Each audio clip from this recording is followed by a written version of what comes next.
घर में कोई अच्छा कार्य हो, गंगा जली खोलो, बंद कर पूजने की नहीं है। गंगा जली खोलो, उसके पूजन करो खोलकर। गंगा का जल भी कहता है कि मुझे बाहर निकाला जाए जिससे मैं परिवार का, घर का कल्याण कर सकूं। गंगा जली का जल कभी नहीं सूखता, भरा रहता है। जिसके घर में गंगा जली का जल सूख रहा हो, फिर भर कर लाए, फिर सूख जाता हो।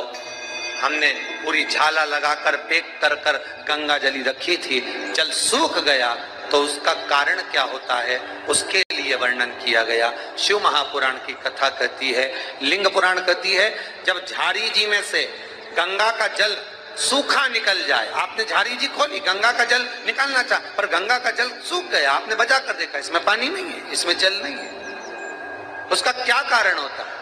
गंगा का जल क्यों सूखता है? तुलसी का क्यारा क्यों सूखता है?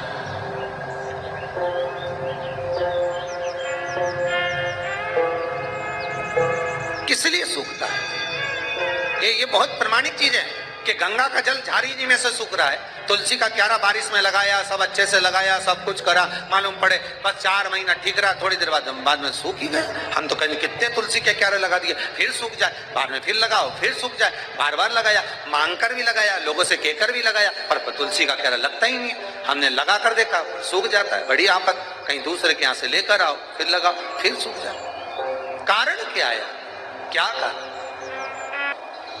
जिस गंगा जली का जल सूख रहा है उसका कारण एक होता है कि परिवार में, घर में या तो किसी की नजर लग जाती है, हाय लग जाती है, या कोई व्यक्ति किसी ना किसी रूप में उस परिवार में क्लेश या कहीं ना कहीं किसी ना किसी रूप में कोई बीमारी पकड़ने वाली है, तो गंगा की झारी अपने आप सूख जाती है।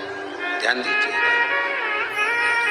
संपदा कम होने वाली है, कहीं घाटा लगने वाला है, कहीं तकलीफ होने वाली है, तो गंगा की झारी का जल अपने आप सूख जाएगा। समझ जाओ, मार्गदर्शन करते हैं। हमारे घर में जितनी प्रतिमाएं रखी रहती है, चाहे लड्डू गोपाल की हो, जगदम्बा की हो, शंकर जी की हो, हनुमान जी की हो, पितरों की हो, किसी भी देवता की मूर्ति, गणेश जी हो, लक्ष्मी जी हो, जिस देवता की मूर्ति आपके घर में रखी होगी, अगर कोई घात लगने वाली होगी, कोई कष्ट आने वाला होगा, तो भगवान के चेहरे की रौनक रंगत चली जाती है, भगवान का चेहरा भी उतर जाता है। सबसे पहले 4 दिन, 8 दिन, 6 दिन पहले वो भगवान का चेहरा उतर जाएगा कि ये घाट आने वाली, ये कष्ट। तो कभी कभी पूजन करते करते आपके मन में भाव आता है, आज भगवान ना जाने कैसे लग रहा है, भगवान को मैंने ड्रेस भी पहनाई, सब कुछ करा, श्रृंगार भी करा, पर भगवान के चेहरे पर प्रसन्नता नहीं दिख रही, भगवान के चेहरे पर रौनकता नहीं दिख रही।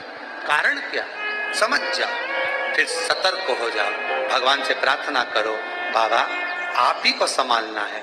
गंगा मैया, आपने बता दिया कि घात आने वाली, आपने बता दिया कि कष्ट आने वाला है, पर संभालेगा कौन? गंगा मैया, आप स्वयं आओ, स्वयं संभालो। जिसने रास्ता बताया है उसी को पकड़ लो। गंगा की झारी में से गंगा जल चले गया, उसने मार्ग बता दिया, तो उसी गंगा की झारी को, उसी गंगा की झारी में वापिस ढक्कन को खोलकर, तुम्हें मालूम है इसमें जल नहीं है, तो अपने शुद्ध जल को लाकर, जो जल आपके पास में हो, भले हापसी का हो, हेडपंप का हो, कुएं का हो, बावड़ी का हो, जो जल शुद्ध है उस जल को लाकर उस गंगा जी में भर दीजिए और भरकर निवेदन कर दो, माँ अब आपको संभाल लेना है। वापिस ढक्कन लगा दीजिए, वो गंगा अपने आप प्रकट होकर संभाल, उसको खाली नहीं रखना है, उसको खाली नहीं रखा जाता,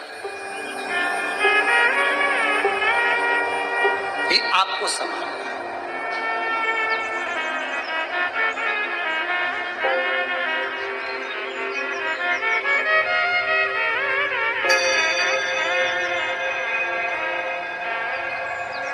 उससे निवेदन कर कि माँ आप जब घर में, परिवार में गंगा जली पूरा उत्सव मनाकर खोलते हो, तो गंगा जली की जो झारी होती है, वो झारी का गंगा जल जब निकल जाता है तो झारी को अपने घर की बहन बेटी को दे देना चाहिए। घर में खाली झारी नहीं रखना, या तो उसमें जल भर कर रखो,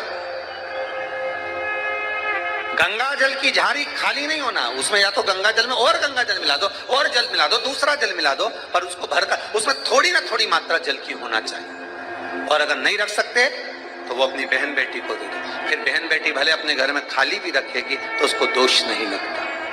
पर जिसने गंगा जली खोली है, जैसे तुमने गंगा जली खुलवाई, बड़े आराम से खुलवाई, ब्राह्मण का भोजन भी करा, यज्ञ भी करा, अनुष्ठान भी करा और गंगा जली खोल भी ली, और खोलने के बाद गंगा जल सबको बांटा भी सरी, और वो गंगा जली जो खाली हो गई तुमने रख ली तो वो दोष दे। हाँ, उसमें अगर जल भर कर रख लिया तो दोष नहीं देगी, उसमें थोड़ा सा गंगा जल बचा के रख लिया आपने, थोड़ा जल बचाया आपने, तो वो दोष नहीं देगी, वो आपको सुख प्रदान